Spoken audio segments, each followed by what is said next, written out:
All right, thanks everyone for coming.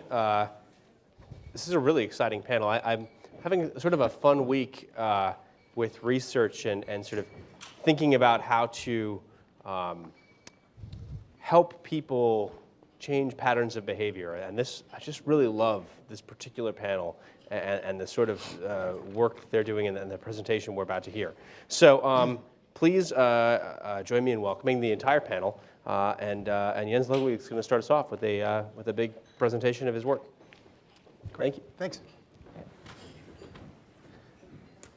So let me see. So, good afternoon. Thanks so much to the Hamilton Project for organizing this and for having us. I'm going to talk about a project that Anuj Shah, my colleague at the University of Chicago, and I have been doing with a large team of people to try and figure out ways of preventing crime and violence without having to put people in prison.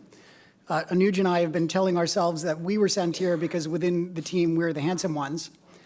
That was a joke. If the lighting was better, you would realize how hilarious the joke was. I wanted to start off before talking about the work by orienting you to what the problem looks like on the south side of Chicago where I live, but not just the south side of Chicago. So this is a more or less randomly selected example from the Chicago Tribune. This happened about 3 miles from my University of Chicago office 2 summers ago. June 2nd was a Saturday, 2012, at 73rd and Coles Avenue at 3 in the afternoon. 2 groups of kids are woofing at each other in the middle of the street about whether a kid in one of the groups stole a bike from a kid in one of the other groups. The 2 groups start to separate, so there's no self-defense rationale for what happens next, which is someone takes a .38 semi-automatic out of their waistband and fires into the other group and hits a 16-year-old named Jamal Lockett in the chest. Ambulance comes, races him down Lakeshore Drive to the emergency room where he's pronounced dead. And 2 weeks later, the Cook County State's Attorney files first-degree murder charges against the alleged shooter, a 17-year-old named Calvin Carter. Now, why does this sort of thing happen? You need to have some sense for why it happens to have some sense for how you can prevent it. Lots of intuitive theories come to mind. One sort of intuitive theory that comes immediately to mind is that the shooter must be deeply committed to the idea of violence to do something like this over a stolen bicycle. Another idea that intuitively comes to mind is that the decision to pull the trigger must be driven by root causes, or may be driven by root causes that are already so deeply entrenched by the time people reach adolescence or early adulthood that it'll be hard to move people away from the place from where that decision is coming. There's a lot wrapped up in these ideas, including the idea that the shooter is different from the rest of us. Another idea wrapped up in this is that the shooter consciously decided to pull the trigger. Anuj and I and our team have a different idea about what might be driving tragic events like this in Chicago and cities around the country. And I think the easiest way to explain this idea to you would be to do a little game that'll take maybe 20 seconds, but it's only going to work if I have audience participation. Oh, excellent. Oh, that was my co-author who said that. That makes it less impressive. All right, so here's how the game is going to work. I am going to show you an object in the middle of the slide, and I want you to call out the color of the object. Okay? So let's do an easy one for starters. Are you guys ready? You have the instructions? People. My University of Chicago undergrads can do better than that for a Friday morning class. We have to do better than that. All right, it's only going to work if you really participate. I'm going to whip through this really quickly. Okay, ready? Call out the color of the object. Here we go.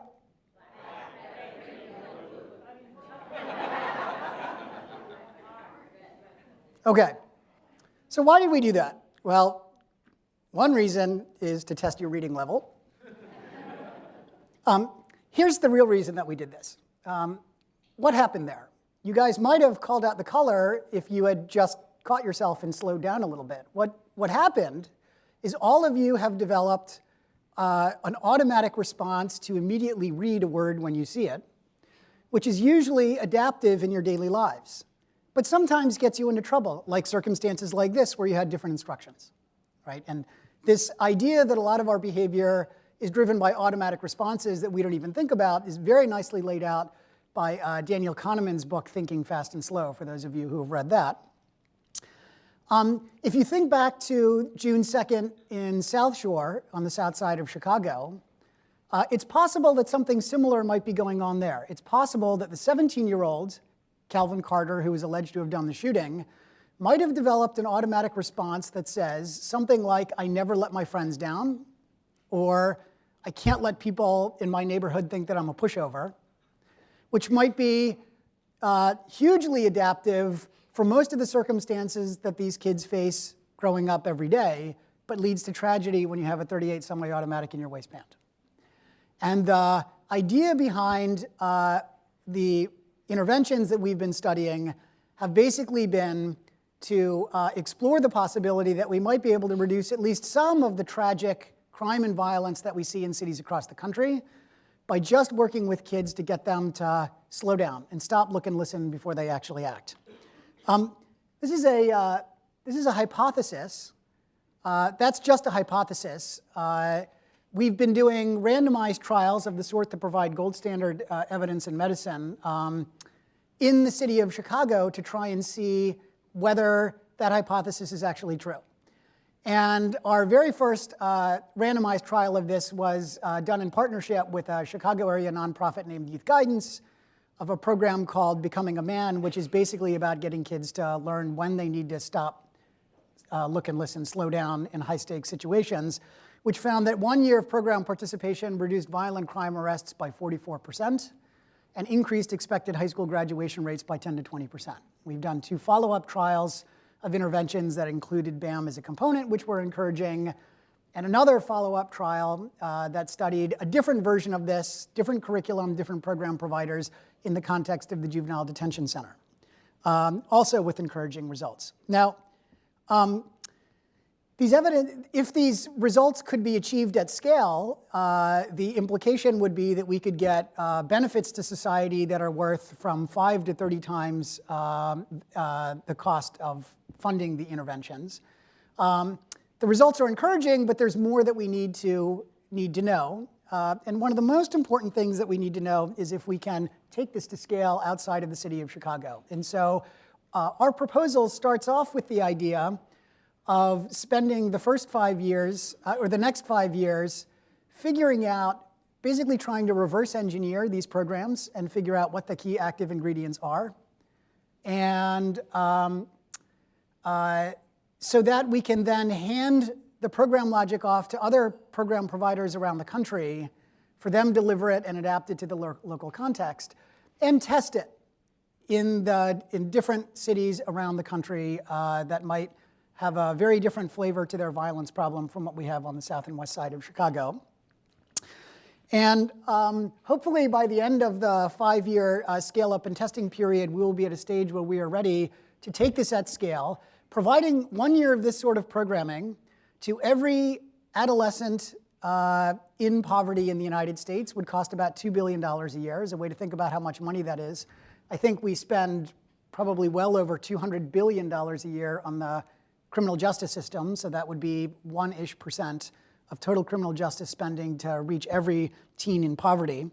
And I think the results could potentially help not just make progress on the crime problem that has brought us here today, but really transform the life chances of lots and lots of some of the most disadvantaged young people in the United States.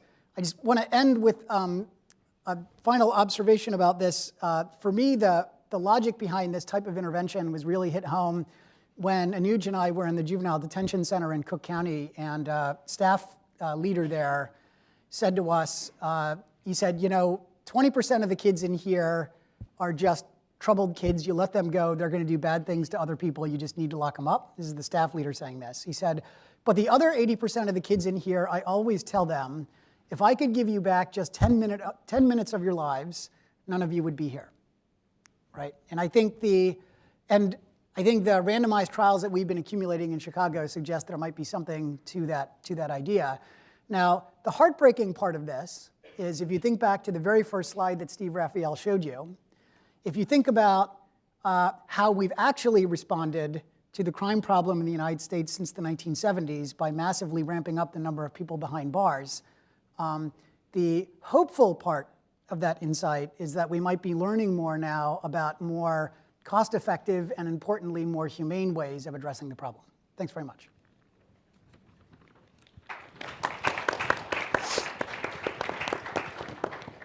Thanks, Jens. It's a bold and brave researcher who starts with jokes about his own appearance and then goes on to get the entire audience to insult their own intelligence. So well done. But this is really, I mean, this is just a fantastic paper, and I really recommend that everybody read it all the way through. It's just packed with interesting detail, and we've got a power-packed panel to talk about it. So I'll just introduce them along the way. I'll introduce, ask a question, and we'll keep going. And then we're going to have a conversation. And then when our conversation is winding down, we're going to start taking your questions. And I think that will be, in fact, the conversation that's even more revelatory, because we're really interested in what sort of questions you all have. Anyway, we'll start with Robert Listenbee, the administrator of the Office of Juvenile Justice and Delinquency Prevention for the Department of Justice. And you all do evidence-based work in your jobs right now, correct? That's correct. Can you tell us a bit about that? Yes.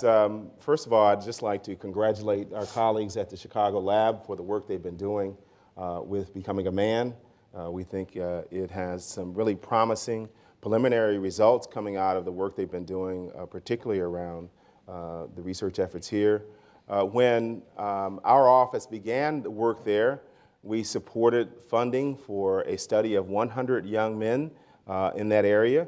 And that initial research was very promising. I think the results were provided us earlier here that it reduced violence by, I believe, about 44%, reduced arrests significantly as well. So we thought that there needed to be further research.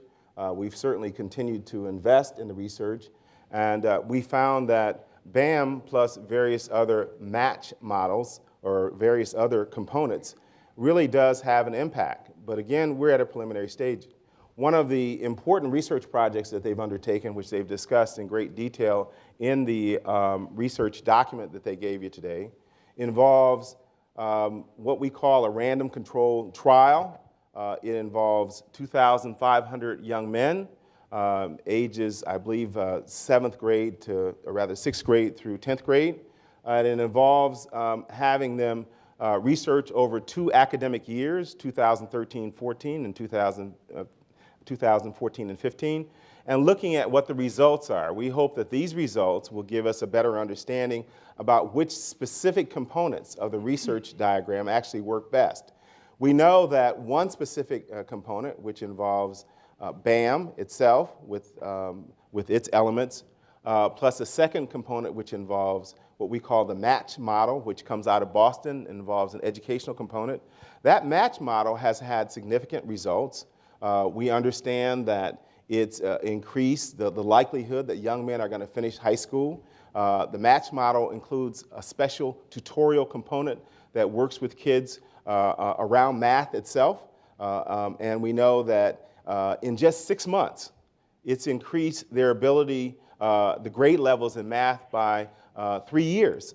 And it's also increased the likelihood that they'll be in school, reduced truancy, reduce the likelihood that they're going to drop out, increase the number of days that they're in school by almost 2.5 weeks, and a number of other positive effects. So we think that this is positive. Our challenge at this point, looking at it from the point of view of an agency that focuses on research and focuses upon actual proven things that work, is that these are preliminary results. We know that we have to have the final results come in before we can recommend that this is an evidence-based practice, that it's a research-based practice that has proven completely that it can work in the Chicago area. And then, of course, we expect that there would be, as was recommended, further research components going on in other parts of the country to show that it works with different groups of young folks in urban areas, different groups of young folks in rural areas, different groups of young folks in tribal areas, so that we know that it can go well. Now, we understand that there's no silver bullet. There's no specific model that's going to fit every child and every circumstance. But we're looking forward to seeing what the final results are from this research so that we can figure out whether it's the kind of model that we would recommend for major investments and taking to scale. We're not there just yet, but we're really excited about it. We want to commend them for the outstanding work they've done. We want to commend the founders of BAM and what they've done in bringing it to the Chicago lab itself for further research, and we look forward to doing work with them. I just add a couple of things. We are an organization that focuses upon evidence-based programs and research. We have a number of programs that we fund, particularly some involving mentoring. When we look at mentoring, we look at a variety of different kinds of things with mentoring. We look at how we make the appropriate match. We look at how how long the match works and whether there's premature sort of breaking off of the relationship between the mentor and the mentee. We look at a number of other factors that really promote effective mentoring. And so when we look at the possibility of taking something to scale, we want to be able to say convincingly to Congress and others who are looking at our portfolio that we know for sure that it's going to work in a lot of different circumstances. We also have developed what we call Model Programs Guide for the Office of Juvenile Justice and Delinquency Prevention. In that guide, we have both promising approaches and evidence-based practices. It's a part of a broader initiative of evidence integration that was started by Attorney General Eric Holder and that we're following up on to ensure that we have evidence-based programs across our entire spectrum of activities at the Office of Juvenile Justice and Delinquency Prevention. So we're working hard to ensure that that's well developed and effective before we take programs and send them out across the nation. And when we say across the nation, that's all 50 states and 6 territories as far away as Guam and Alaska. So we want to make sure that we have things that are going to be, before they can be taken to scale, that they're going to work in this variety of different circumstances. And one final series of a couple of points here. We recently commissioned a study by the National Academy of Sciences. That research program provided a report in June of last year. That research document indicated that we need to have a developmental approach to all of our activities to prevent delinquency in this nation. I encourage you all to take a look at it. In addition, the Attorney General's Task Force on Children Exposed to Violence made it clear that trauma is one of the critical problems facing our nation and our children. 60% of our children are exposed to violence on a yearly basis as victims, as witnesses, and sometimes as offenders. And we need to understand how trauma impacts their lives. It derails normal adolescent development, and when it derails, it's hard to get kids back on track. If we don't find appropriate trauma-informed care procedures to address their issues and concerns, then we run into a situation where they kind of go off the rail, and many of them, not all of them, many of them become involved in the juvenile justice system and in the criminal justice system. So we are following a path where we focus on adolescent development, where we focus on trauma and trauma-informed care. We know that children need a supportive adult in their lives. They need pro-social environments, and they need circumstances where they can exercise independent decision-making during the course of their day. If they get those kinds of things, they're very likely to be successful in life. What we're concerned about is so many of our kids end up in delinquency facilities, and in those facilities, they're not getting an opportunity to get these kinds of adolescent development experiences so that they can be successful. We lock up too many of our kids here in this country. We know that the number was approximately 60,000 in 2011 because we do a study at OJJDP of children in custody. And we know that that number is too large. Why? Because 2 out of 3 of the kids who are in lockup are kids who are there for nonviolent offenses. They're there for truancy in some cases, status offenses. They're there for minor offenses, many of them misdemeanor offenses. And we know because our studies like Pathways to Assistance, have shown us that putting kids in institutions does not necessarily reduce the level of offending that comes thereafter. We know that from the studies. They're very well developed. We want also just to point out that young people who are in our system sometimes do need to be in confinement. We're not running away from that issue. We understand that some of them need confinement.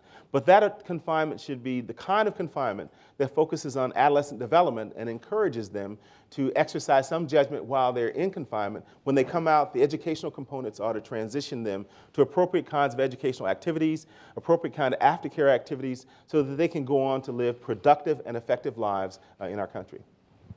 Thank you, Administrator. I appreciate that. Elizabeth Glazer is the Director of the Office of Criminal Justice for Mayor Bill de Blasio in New York City. And we're hearing about a type of intervention, sort of whose job it is, right? We often, for just lay people, we think about the police as being the ones whose job it is to prevent violence among youth. Should we be changing our thought on that? Definitely. Tell me about that. Why? So I'm slightly more giddy than, as you can see, than Bob about Jens and Anuj's work, when I sort of think about it and read the report, the words new frontier, watershed moment kept kind of coming through my head. And for a couple of reasons. Kind of one, and I'm afraid I'm a lawyer, so I split it into two parts. One is substantive and one is procedural. But substantively, I think, and to answer your question, I think that we have been very used to thinking about the way in which we reduce crime is we rely on the police, or the way in which we reduce crime is that we rely on police and prosecutors and defense lawyers. More recently, we've sort of begun to broaden that spectrum of who we rely upon to providers and others. But as sort of the slides that you saw before in the first panel have showed you, we're not doing that great a job. We try to the extent that we can as people come out of prison to address needs. We try inside prison to do rehabilitation. We try and move those intervention points earlier and earlier so that when somebody's arrested, we try and off-ramp them if they're not appropriate candidates for what I think some people, many people on this panel would think, so that they're not affected by kind of the criminogenic issues in prison. But what I think this work shows is that that intervention point should and can come much, much earlier, way before any interaction with the criminal justice system. And two, that it doesn't have to be police or prosecutors or defense lawyers or courts or anybody in the criminal justice system who provides that intervention. And so here we have kids who are growing up in tough neighborhoods, in tough circumstances, but the crime-fighting tool is education, is recreation, is something completely different than what we usually think of as a crime-fighting tool. And I think that to some degree, it's a recognition that crime fighting is really not that much about crime anymore. It is about education and housing and health and all kinds of other issues. Because when you look at sort of the areas of distress in our country, crime ends up being a proxy for clusters of all kinds of other issues that end up in one place. And that's not to say that then what we should be doing, because I think when people say that, the reaction is always, well, you're just talking about root causes, and how can you solve poverty or hunger in our time? And that's really not what this is about. This is what I think Jens and Anuj's paper shows, is that you are able to take a systemic approach to solving an array of problems well before anybody hits the system. I think the second piece that I would say that I find really exciting about this as a practitioner is what Jens has sort of referred to as this gold standard of experimentation. In law enforcement, we use kind of all the language of epidemiology, right? It's a cancer of crime. We have to, cut it out. But we never actually use the methods of science to try and resolve it. And we talk about evidence-based practices. Odd that we even use that phrase as if it would be based on something else. Of course, we should be using evidence-based practices. And yet when we say that, that can cover a wide array of what really works and what doesn't work. And so to have a study like this in which you can rely upon the results at the end is incredibly encouraging, because it permits you, again, as a practitioner, to go to decision makers, to go to your budget director, to all the people who are going to make this system work and say, I can show you irrefutable evidence that this thing will work to reduce crime, to increase educational attainments. And that is a tool that we haven't had in criminal justice really until now. Thank you, Liz. Finally on the panel, delighted that we have Dr. Laurence Steinberg, who's a psychology professor at Temple University and just one of the real heavyweights in the field of adolescent psychological development. And I'd like to maybe focus in a little bit here on the teenage brain, if you would.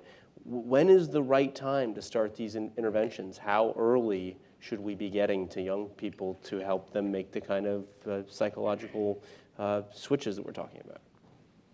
So one of the things I like about this proposal is that it recasts adolescence as a time of inherent problem into a time of opportunity to intervene. And I think that this is a very important message in the current context in which there's an understandable bandwagon for pre-K education.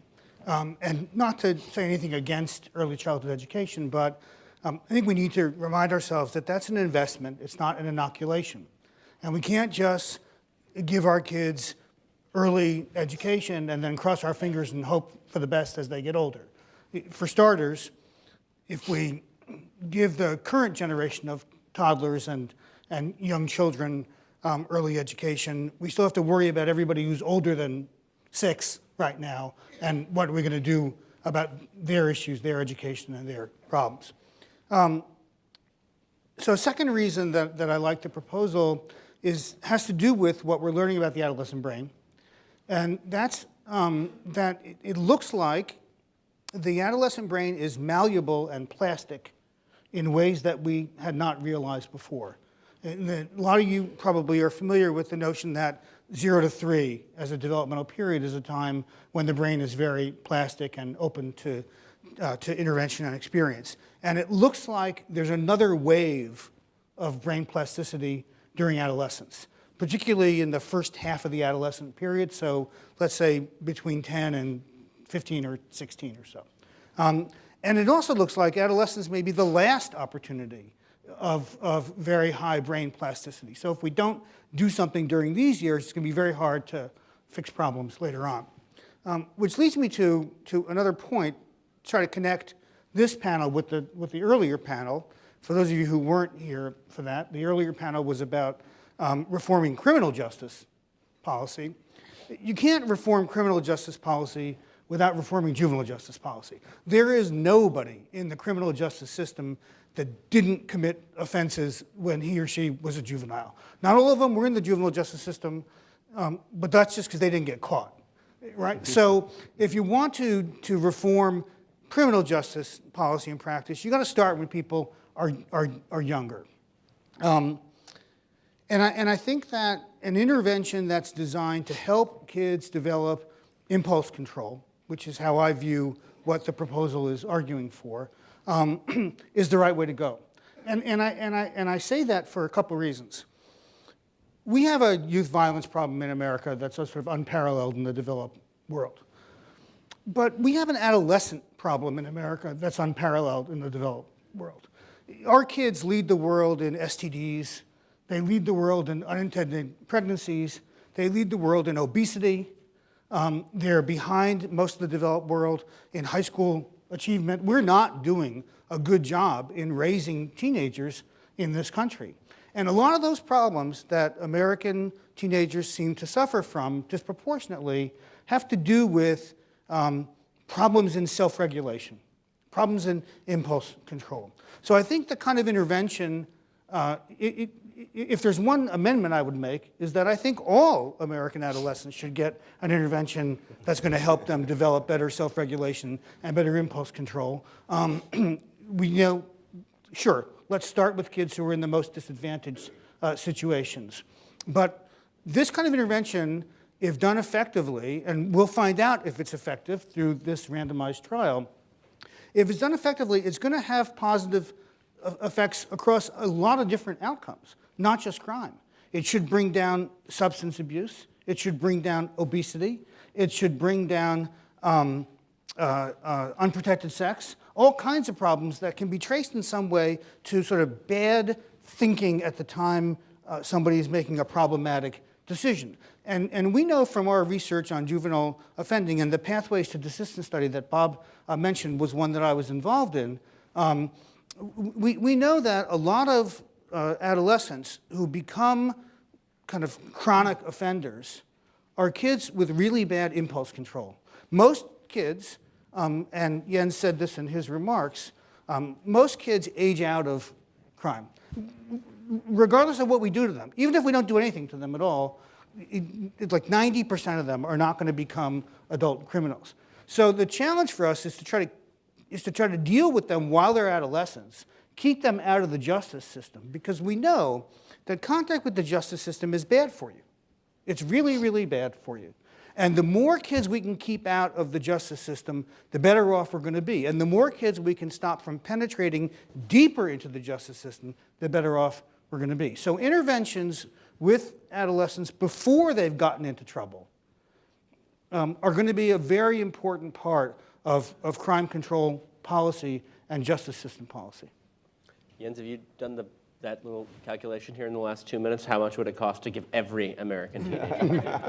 The first thing that I was thinking is I think the only reason that I didn't think of Larry's amendment is my oldest daughter at home is 10. I bet in 3 years I would have gone exactly Right, to yeah. where Larry is now.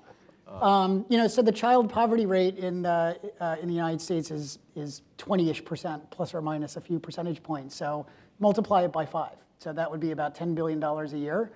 Maybe a little less if there are economies of scale and giving it to everyone. And that is about the Head Start-budget-ish every year. We spend something like $500-ish billion a year on the public K-12 system in the United States. We spend a lot of money on things like Title I, assistance to low-income schools, not always necessarily deployed in the most developmentally productive way for kids. So I think in the larger context of what we're trying to spend to help kids and young people develop, that is not a crazy amount of money in my view. So Larry's amendment, happily accepted. We're just quintupling costs left and right around here today. How do you scale something like this up, though? That seems like a really big challenge. And I'd like the whole panel to take it. What are the difficult things you combat in trying to take a successful pilot program and make it a lot bigger? Yeah, so I'll just say a couple things. I think the one meta thing that I'll just say is I think this is a key challenge for social policy in general, is how to figure out how to scale up programs. And so we are, part of a large group of people trying to figure that out. I think one of the things that we often think about is when you hear, for instance, about the successful results of Perry Preschool. Most people in this room have heard of Perry Preschool, an early childhood program in Ypsilanti, Michigan, done in the 60s, was delivered to 50 kids. And one of the things that we always worry about, partly is it was 50 kids in Ypsilanti, Michigan. Where is Ypsilanti, Michigan anyway? But with 50 kids, you might worry there was just one amazingly good principal or teacher or whatever it is, and you aren't going to find 2 of her or him or whatever it is. The BAM intervention has been done now at a sufficiently large scale where it looks like the nonprofit provider has figured out a way of hiring people that can do it. It's not just the founder at this point. I think the bigger challenge for this is that there are parts of the program recipe that I think are not yet fully written down, partly because we don't understand all the active ingredients, but also partly because it's really hard to figure out what parts of the recipe are really critical for the thing to work. And I think that is a generic challenge for social policy interventions in general, because there are just so many different moving parts. We had a conversation this morning about this. If you go to McDonald's, you can go to McDonald's in DC, in Chicago, in Beijing. It's the same hamburger wherever you go. Partly that's because McDonald's knows exactly what parts of the recipe they have to write down. And I think doing that for social policy interventions is much more complex. And that's, I think, what the whole field is struggling with at this point. So one of the nice things about trying to intervene in this age is that we know where to find the people, right? I mean, they're in school. They haven't started to drop out in huge numbers yet when they're in early adolescence. So they're kind of a captive population. I mean, the bad news is that schools are so burdened with other things these days that it's going to be very hard to convince some schools to devote time to this sort of intervention. But as I mentioned before, for all that we do in American secondary schools, we don't do very well on achievement-related outcomes either. And I'm pretty convinced that we could give up the kind of time during the school day that Jens has proposed without suffering any achievement decrement at all. And in fact, I think we would see an increase in school achievement from this kind of intervention that we don't see from conventional academic intervention. So it's going to take kind of rethinking what schools for adolescents should be and what the purpose of secondary education should be. I would just add one other thing to it, which is, there aren't a lot of solutions out there, either to reduce crime or to increase educational attainment. And I think that practitioners are hungry for solutions. And when you have, a strong evidence base, and when it's been tried in enough variations, I think people are willing to take those kinds of risks because they're quite minimal and because doing something that's been proved, is better than doing nothing. And sort of secondary to that, I think one of the advantages, just to echo Larry, of this intervention is that you have an institution already established. The tracks are already laid on which this could run. And so it's not like you're building, okay, now we're going to switch metaphors, but it's not like you're building, a huge skyscraper and have to start from the beginning. You just have to find the trains. I would say, again, that this is research that we have supported from the Office of Juvenile Justice and Delinquency Prevention from the beginning. We believe that the findings, the preliminary findings, are very exciting for us. So we're really very supportive of it. The proposal itself does indicate that before the discussions about taking it to scale really are going to get developed further, they're really going to have to finish the study itself. So that means finishing the current academic year and finishing the next academic year. So we have really the results in, so we can make some definitive, hard numbers and then have something to go forward with. So we're certainly in agreement there. I think that one of the big challenges, which has been pointed out, is that we don't know the exact active ingredients that are really driving the success here. We know, for example, that the match program that focuses on math is pretty critical. But we don't really know, for example, exactly what drives or works with girls. And we know girls are one of the largest and fastest growing groups in the juvenile justice system. From my point of view, we don't know a lot about how trauma comes into play here. And we know that trauma is a really important element that derails the normal development of children. So, from the point of view of the research community that we support at OJJDP, we're looking to make sure that we have definitive results so we can make strong recommendations to funders in Congress and other places as to what they should be doing around this. We know also that there are a number of other programs that we have in other areas that we're doing a lot of research on around violence prevention, the Defending Childhood Initiative that the Attorney General started several years ago. We're doing a lot of research around that. The National Forum on Youth Violence Prevention in some of our major cities, again, is working.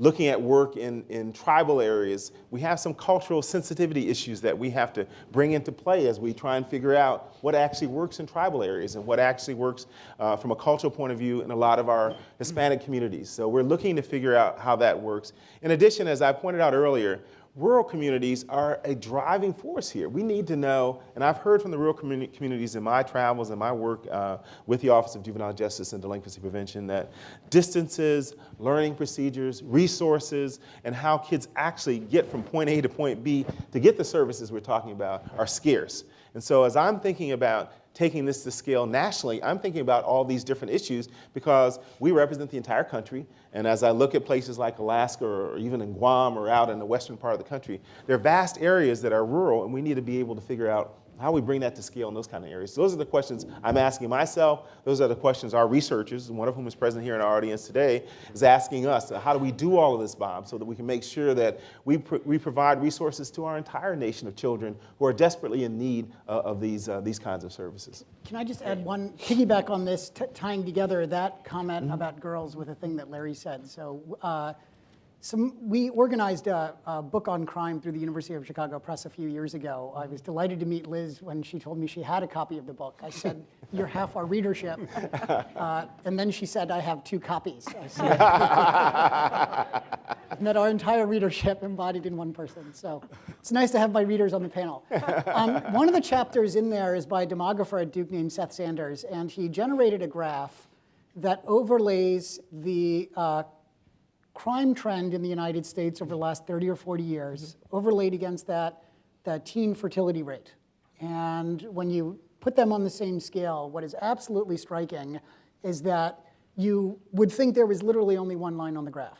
They are so tightly, and I just wanted to underscore your point about the importance of thinking about girls in the conversation as well, and Larry's point about the possibility, if we can figure out how to do this sort of intervention and scale it and export it to different sort of settings, this really will have not just potentially ripple over effects into different outcome domains for this generation, but if you can start to do things like change teen fertility patterns, you start to think very hopefully about potential intergenerational effects, which would be even huger, which is really exciting. And I think that this has important funding implications too, because it shouldn't just be funded by the Department of Justice.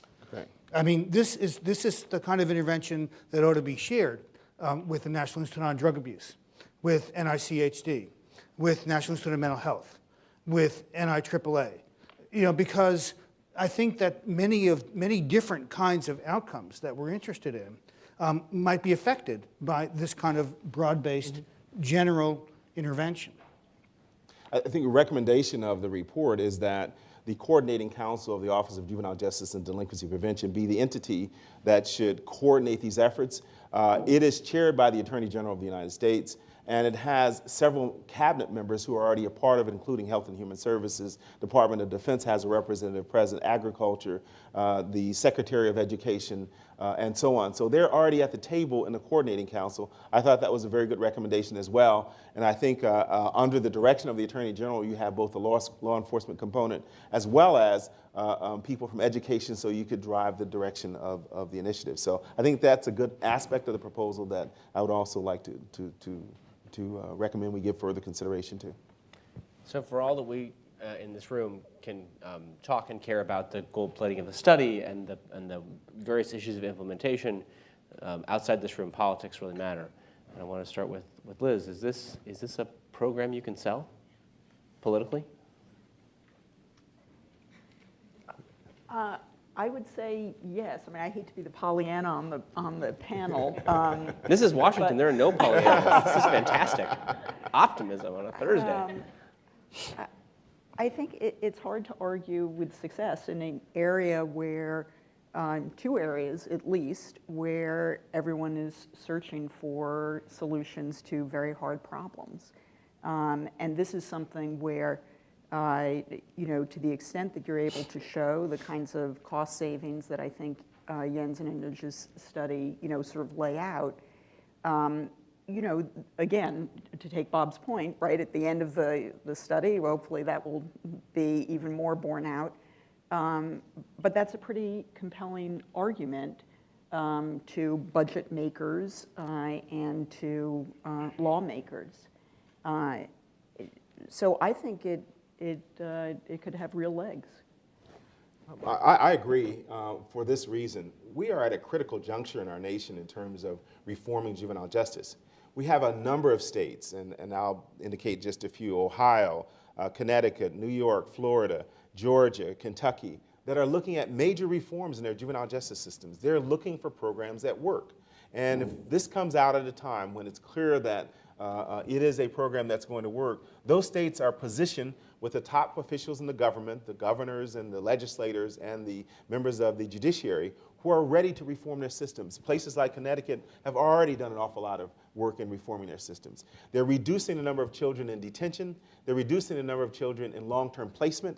The long-term placement costs are like $88,000 a year on average, but in some places, like New York State, there's as large as $262,000 per year per child for secure confinement. Before they began the reduction 5 years ago, they're down much lower now, and they've closed 24 of their 36 facilities. But these kinds of reforms are going on across our nation now. It's an ideal time to look at other kinds of things that are work, things that change the paradigm shift, things that have the support of the academic community, the psychological community in particular, that Dr. Steinberg represents, that have done so much work in this area and helped us learn better about what really works with kids. Let me just give you a very quick story that I think responds to your question. We're doing a study now in Philadelphia You think you have problems in Chicago. We're doing a study in Philadelphia in which we're looking at the impact of diverting kids from the juvenile justice system, partly funded by OJJDP. Thank you. To look to see what happens if we just keep them out of the system. These are first-time juvenile offenders, and we're comparing those matched with a sample of kids that get processed in the juvenile justice system. We don't know the outcome yet.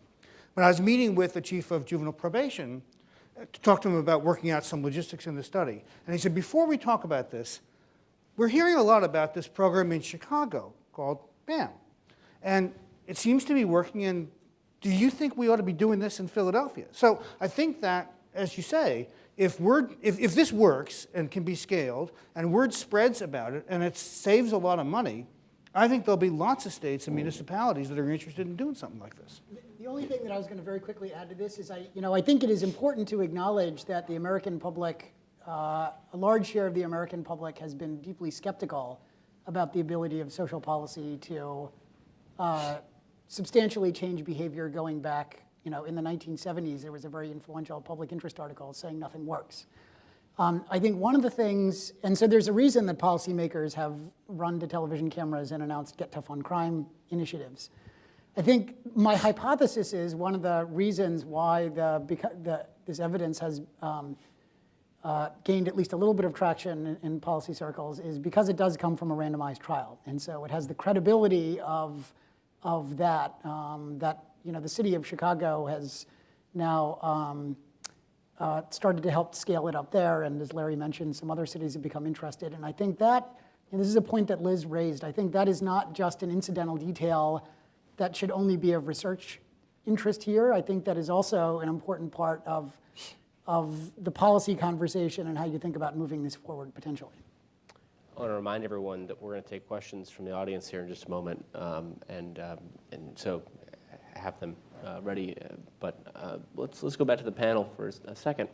And I want to stick with the politics because I think it's important. $2 billion is a lot of money in Washington today at a time of budget constraints.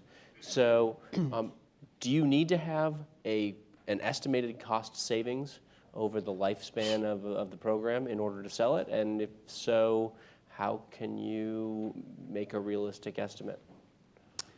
So one of the, for the first 5 years of the intervention, we are proposing to test this in different cities to try and answer some of these very important questions about how you adapt it to different circumstances and so on.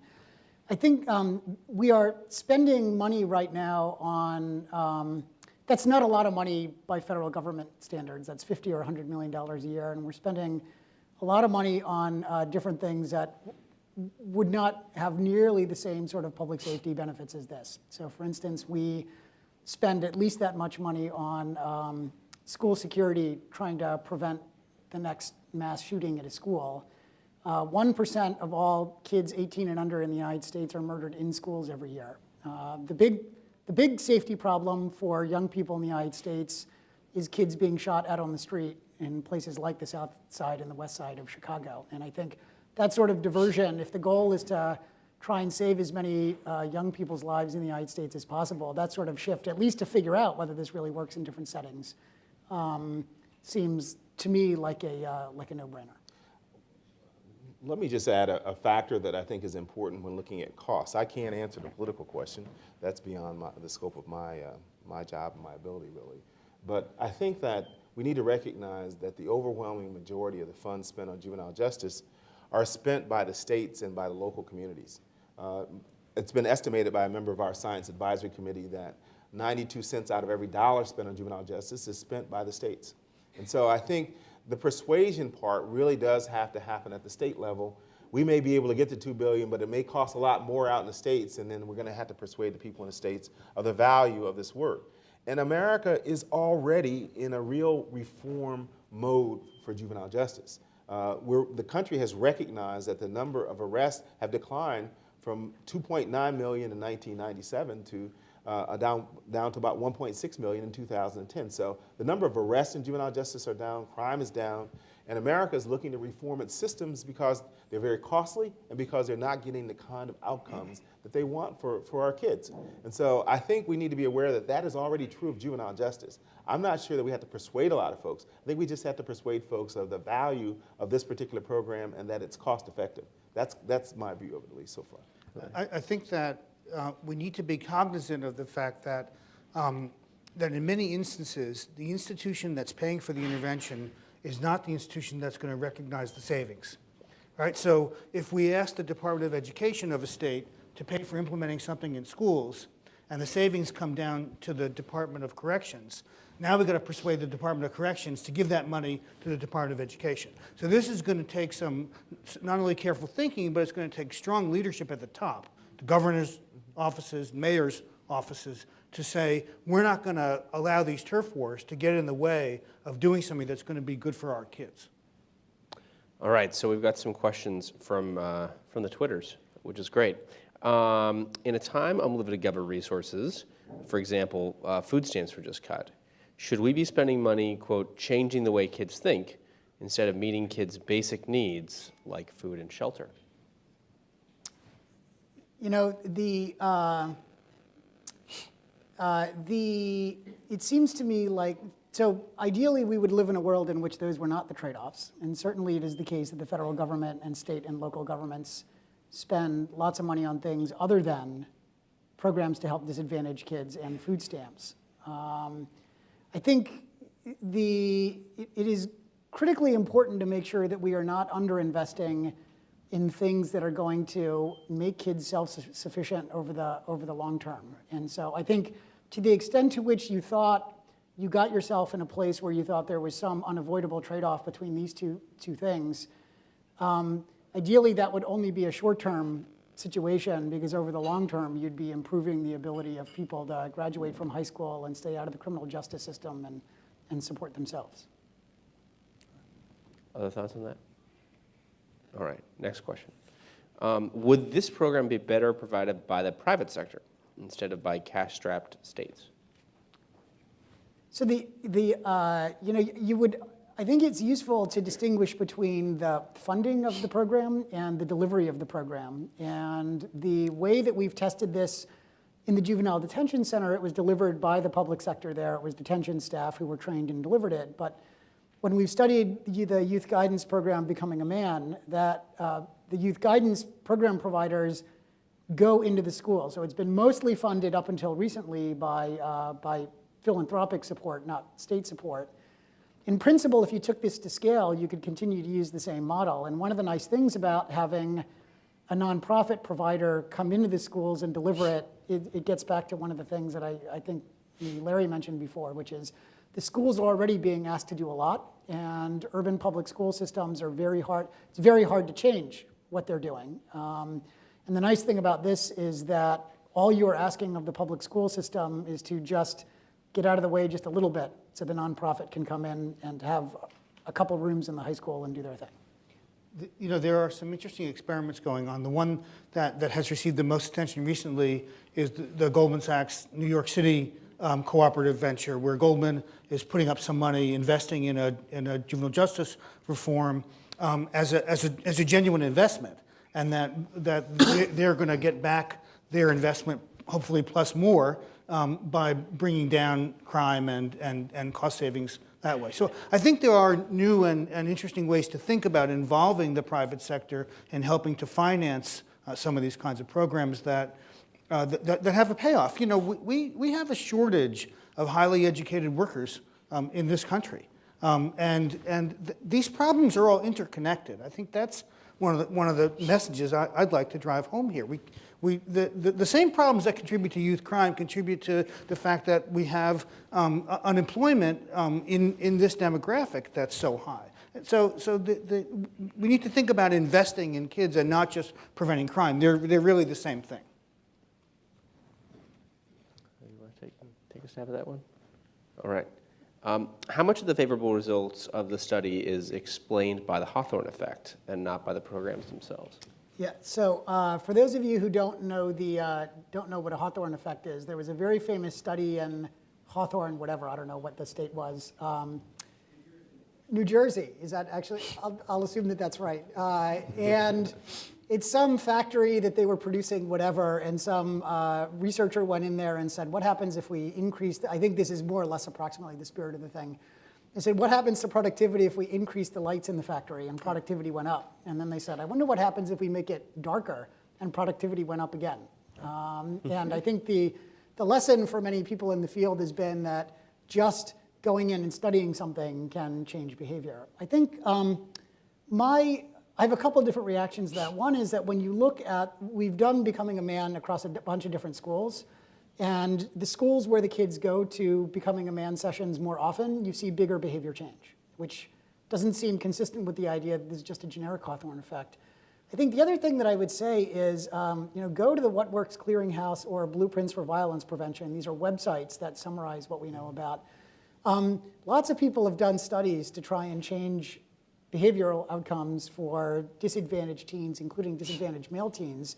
And there's not a surplus of programs that have shown really big behavioral responses. And so if we lived in a world in which kids were super responsive to having some nerd look over their shoulder, you'd expect to see 1 billion different studies showing behavioral responses, and that's not what you see. So I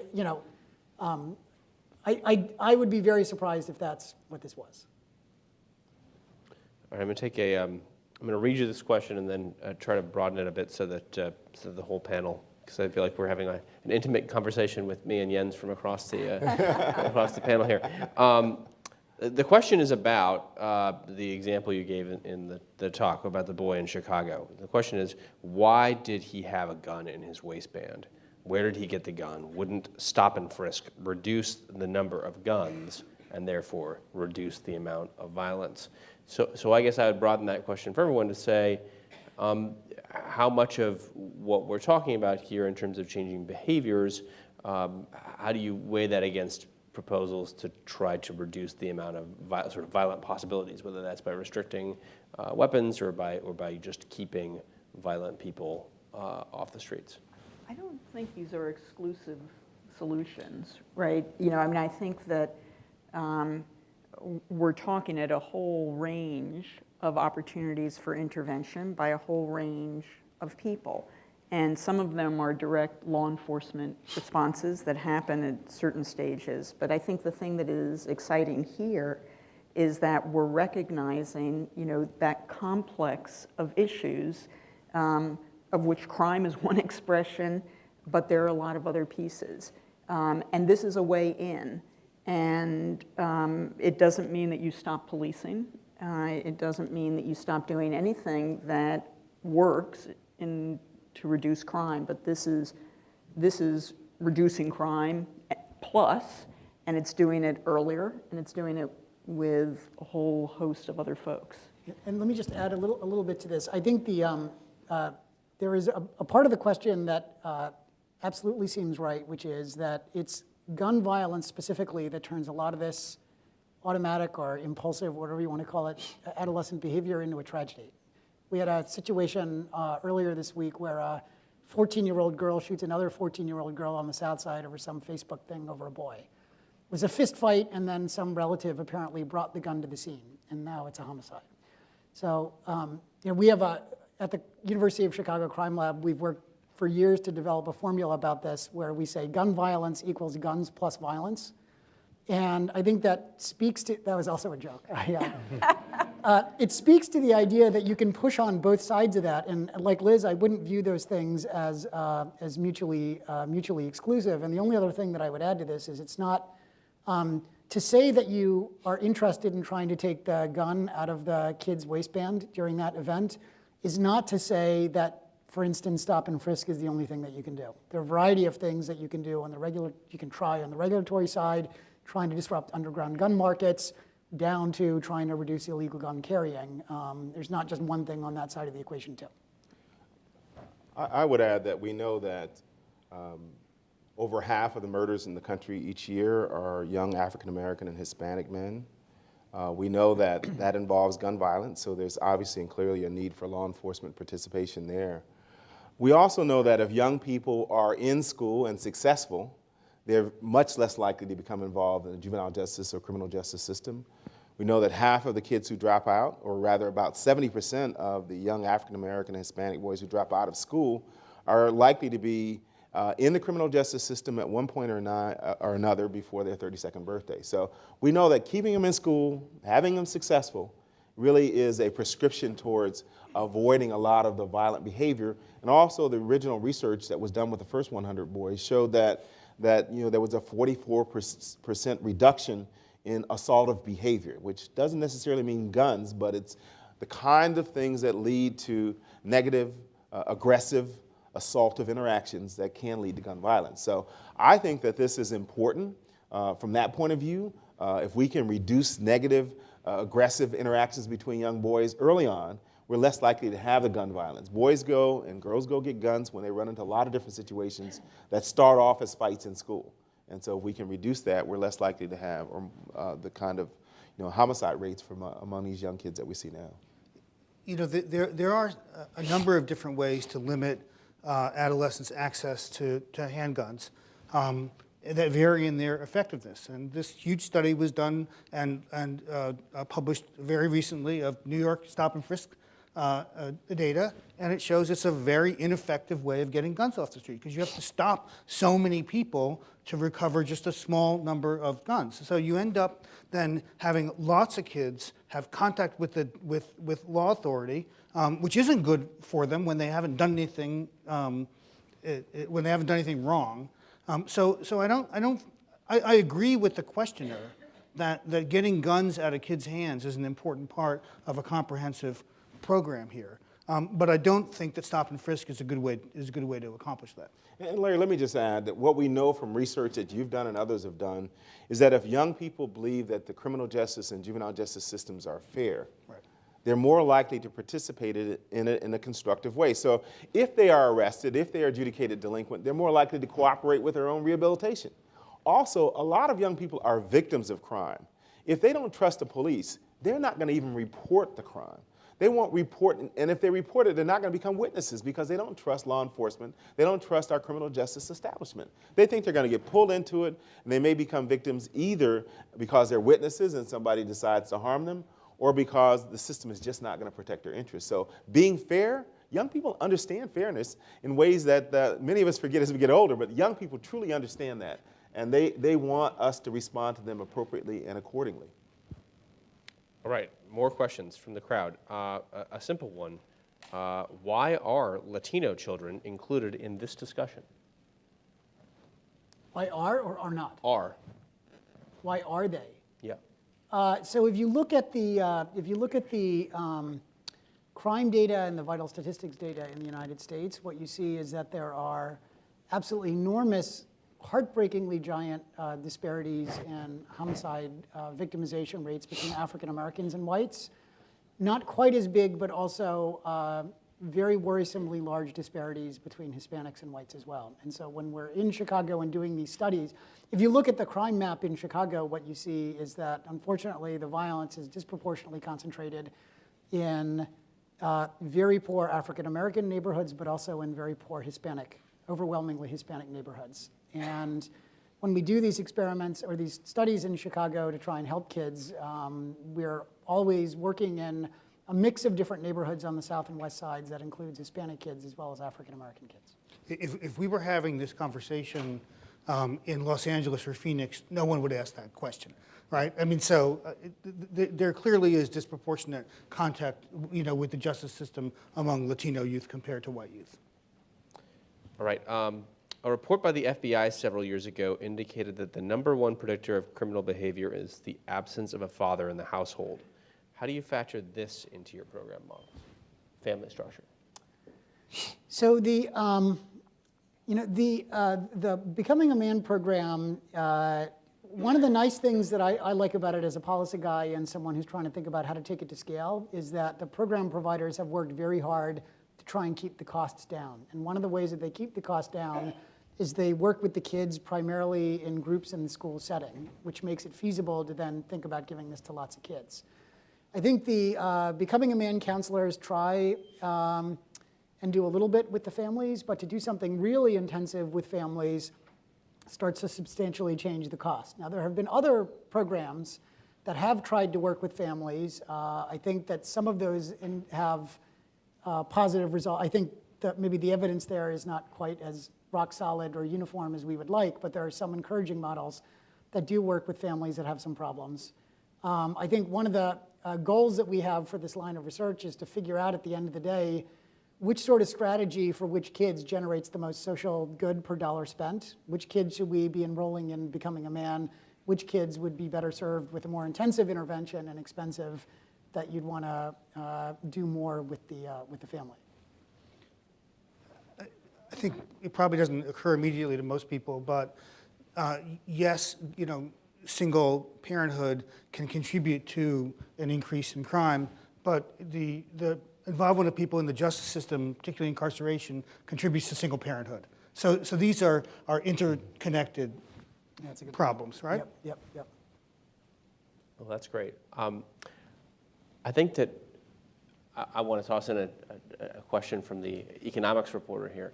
We think a lot about incentives in economics, and this incentives can come to play in politics a lot. In this case, the incentives to improve outcomes among young men and get them less violent end up having less incarceration, hopefully, down the line. Well, there are groups that economically benefit from incarceration, whether they're the folks who run prisons or prison guards unions or whatnot.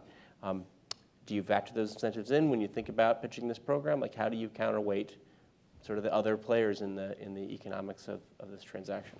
I mean, for me, one of the ways that I think about the importance of this sort of thing is, there are two things that cities need to get right in order to thrive over the long term, and one is the school thing, and the other is the crime thing. And I think there is a lot of good evidence from the economics literature and other fields showing that crime is one of the major reasons why people are leaving urban areas, independent of everything else that's going on. And so, I think that cities understand this. I think that if you think at the state level, there might be more complicated trade-offs, but certainly at the city level, there are lots of mayors and city government people who are just relentlessly focused on trying to improve the public schools and control the crime problem, to not just because it's good for everyone who's in their city, but because it's important for the city to remain a thing over the long term. I would only add on the issue of incentives that we recognize in juvenile justice that because of the high cost of placement programs, as I mentioned earlier, average cost $88,000 a year for secure confinement, that if we reduce the number of kids in those facilities, 2 out of 3 of which are there not for violent behavior, that the states can save a lot of money.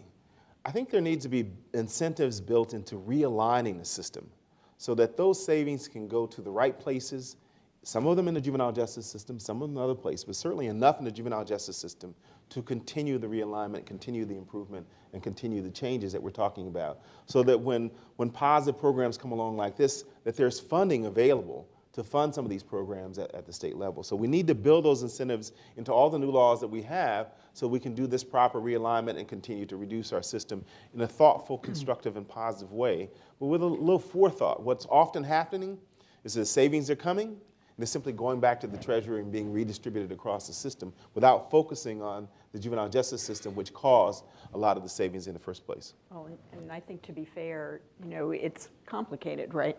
That is, yes. Cities may not send people to prisons, but it's the states then that are running the prison system. So the incentives are not perfectly aligned Exactly. in that way. Is this a more scalable idea, city to city, as opposed to in a federal program? Well, it strikes me that you can do it sort of a number of different ways, right? Mm-hmm. One is to say federally we're going to do the whole thing at once, which has all kinds of appeal that I think was set out in the paper. I think that there is an enormous appeal locally, bit by bit, which may avoid some of the issues, maybe sort of a more natural experiment of some of the issues that Bob was raising, which is, the tribal areas and the rural areas and the cities each are going to have, different needs, and it will have to be tailored. And so one could imagine kind of a federation approach to this in which, individual entities, whatever it is, decide that this is the way to go.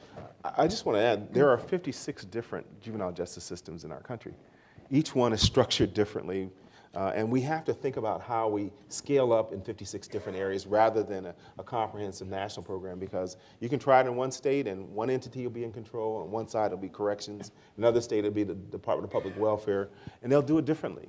Another will be statewide, another will be in the major cities. And so each state will do it differently. So we have to scale it up in a way to recognize those big differences. All right, well, I just want to thank you all for coming, and I especially want to thank our panel. Just a fantastic discussion. Thanks, everyone. Thanks for hanging out with us this afternoon. It was great.